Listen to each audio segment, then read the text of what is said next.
Hello. ಹಾ ಹೇಳು baby. ನಮ್ಮ ಮನೇಲಿ ನಮ್ಮಿಬ್ರು ವಿಷಯ ಗೊತ್ತಾಗೋಗಿದೆ. ನನ್ ಫೋನ್ ಇಸ್ಕೋತಾರೆ.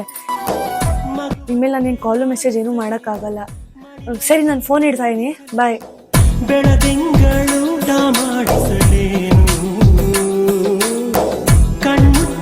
ನಾನ್ ಯಾಕೆ ಸುಮ್ನೆ ವೆಯ್ಟ್ ಮಾಡ್ತಾ ಇದ್ದೀನಿ, ಅವಳು ಕಾಲ್ ಮಾಡಲ್ಲ ಅನ್ಸುತ್ತೆ.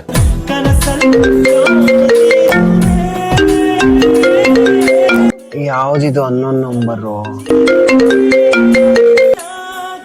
ಹಲೋ. ಹಲೋ, ಹೇಗಿದ್ಯಾ? ನಾನ್ ಚೆನ್ನಾಗಿದ್ದೀನಿ, ನೀನ್ ಹೆಂಗಿದ್ಯಾ? ಹೌದು, ಇದ್ಯಾರ ನಂಬರು? ಇದು ನಮ್ಮ ಅಣ್ಣನ ನಂಬರು. ಅವನಿಗೆ ಗೊತ್ತಾಗ್ಲಿಲ್ದಂಗ ನಾನು ಎತ್ಕೊಂಡು ನಾನು ನಿನಗೆ ಕಾಲ್ ಮಾಡಿದೀನಿ. ನೀನ್ ನನ್ ಯಾವತ್ತು ಕಾಲ್ ಮಾಡಲ್ಲ ಅಂತ ಅನ್ಕೊಂಡ್ಬಿಟ್ಟಿದ್ದೆ ನಾನು. ಒಂದ್ ಹುಡ್ಗಿ ನಿಜವಾಗ್ಲೂ ಪ್ರೀತಿ ಮಾಡ್ತಾ ಇದ್ದಾಳೆ ಅಂದ್ರೆ ಅವ್ರಿಬ್ರು ಮಧ್ಯ ಎಷ್ಟೇ ತೊಂದ್ರೆ ಬಂದ್ರು ಅವಳು ಪ್ರೀತಿಸ್ತವ್ರ ಜೊತೆ ಅವಳ ಮಾತು ಆಡೇ ಆಡ್ತಾಳೆ. ಇನ್ನೊಂದು, ನೀನ್ ಈ ನಂಬರ್ ಕಾಲ್ ಆಗ್ಲಿ ಮೆಸೇಜ್ ಆಗ್ಲಿ ಮಾಡಕ್ ಹೋಗ್ಬೇಡ. ನಾನು ಇನ್ನೊಂದ್ಸಲ ಫೋನ್ ಸಿಕ್ಕಾಗ ನಿನಗೆ ಕಾಲ್ ಮಾಡ್ತೀನಿ. ಹಾ, ಬಾಯ್.